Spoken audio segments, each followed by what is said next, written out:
මතක තියාගන්න මේ ලෝකේ වටිනම දේ තමයි තමන්ගේ හෘද සාක්ෂිය. තමන්ගේ හෘද සාක්ෂිය දන්නවා නම් මම නිවැරදි කියලා මේ මුළු ලෝකයක් ඉරහිව අපිට දොස් නැගුවත් වැඩක් නෑ. හොඳට මතක තියාගන්නනේ. මුළු ලෝකයක් අපිට දොස් නැගුවත් වැඩක් නෑ. තමන්ගේ හෘද සාක්ෂිය දන්නවා නම් තමන් නිවැරදි කියලා දෙන්න හොඳම පිළිතුර තමයි නිහඬ වීම. නේ බුදුහාමුදුර අපිට පෙන්වන්නේ ආදර්ශය. උන්වහන්සේට කොච්චර අපහාස කරාදනේ, කොච්චර නිඳා කරාද. ඒ හැම වෙලාවකම උන්වහන්සේගේ උත්තරේ උනේ මොකද්ද? නිහඬ වීම. හැබැයි උන්වහන්සේ අර හැමෝටම වඩා නිවැරදිද නැද්ද? නිවැරදි.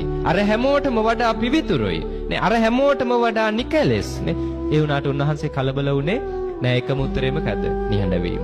මතක තියාගන්න ඔබත් ජීවිතේ කොච්චර ප්‍රශ්න ආවත් හෘද සාක්ෂිය දන්නව නම් තමන් නිවැරදි කියලා හොඳම උත්තරේ මොකද්ද? නිහඬ වෙන්නනේ. හැබැයි මෙහෙමයි. නේ හිතන්න මුළු ලෝකයක් තමන්ට ගෞරව කරනවා. නේ තමන්ට මුළු ලෝකයක් ගෞරව කරද්දී, පසසුමට ලක් කරද්දී, හැබැයි තමන්ගේ හෘද සාක්ෂිය දන්නවා තමන් ඒ ගෞරවය ලබන්න සුදුසු කෙනෙක් නෙවෙයි. කොච්චර ලෝකයක් ගෞරව කරත් තමන්ට හිත ඇතුලෙන් නිදහසේ ජීවත් වෙන්න පුළුවන්ද? බෑ. මතක තියාගන්න හෘද සාක්ෂිය නිවැරදි නම් ඔප්පු කරන්න යන්න අවශ්‍යතාවයක් නෑ. නේ මම නිවැරදි කියලා මම දන්නවා නම් කාටවත් දේවල් ඔප්පු කරන්න ඕනේද? නෑ. මතක තියාගන්න මේ ලෝකේ වටිනම දේ තමයි තමන්ගේ හෘද සාක්ෂිය. තමන්ගේ හෘද සාක්ෂිය දන්නවා නම් මම නිවැරදි කියලා මේ මුළු ලෝකයක් ඉරහිව අපිට දොස් නැගුවත් වැඩක් නෑ. හොඳට මතක තියාගන්නනේ. මුළු ලෝකයක් අපිට දොස් නැගුවත් වැඩක් නෑ. තමන්ගේ හෘද සාක්ෂිය දන්නවා නම් තමන් නිවැරදි කියලා දෙන්න හොඳම පිළිතුර තමයි නිහඬ වීම. නේ බුදුහාමුදුර අපිට පෙන්වන්නේ ආදර්ශය. උන්වහන්සේට කොච්චර අපහාස කරාදනේ, කොච්චර නිඳා කරාද. ඒ හැම වෙලාවකම උන්වහන්සේගේ උත්තරේ උනේ මොකද්ද? නිහඬ වීම.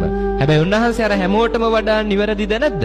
නිවැරදි. අර හැමෝටම වඩා පිවිතුරුයි. නේ අර හැමෝටම වඩා නිකලෙස්. නේ ඒ වුණාට උන්වහන්සේ කලබල වුණේ නෑ. එකම උත්තරේ මොකද්ද? නිහඬ වීම.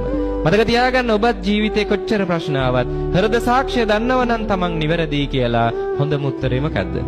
නිහඬ වෙන්නනේ. හැබැයි මෙහෙමයි. නේ හිතන්න මුළු ලෝකයක් තමන්ට ගෞරව කරනවා. නේ තමන්ට මුළු ලෝකයක් ගෞරව කරද්දී, පසසුමට ලක් කරද්දී, හැබැයි තමන්ගේ හෘද සාක්ෂිය දන්නවා තමන් ඒ ගෞරවය ලබන්න සුදුසු කෙනෙක් නෙවෙයි. කොච්චර ලෝකයක් ගෞරව කරත් තමන්ට හිත ඇතුලෙන් නිදහසේ ජීවත් වෙන්න පුළුවන්ද? බෑ. මතක තියාගන්න හෘද සාක්ෂිය නිවැරදි නම් ඔප්පු කරන්න යන්න අවශ්‍යතාවයක් නෑ. නේ මම නිවැරදි කියලා මම දන්නවා නම් කාටවත් දේවල් ඔප්පු කරන්න ඕනේද? නෑ. මතක තියාගන්න මේ ලෝකේ වටිනම දේ තමයි තමන්ගේ හෘද සාක්ෂිය.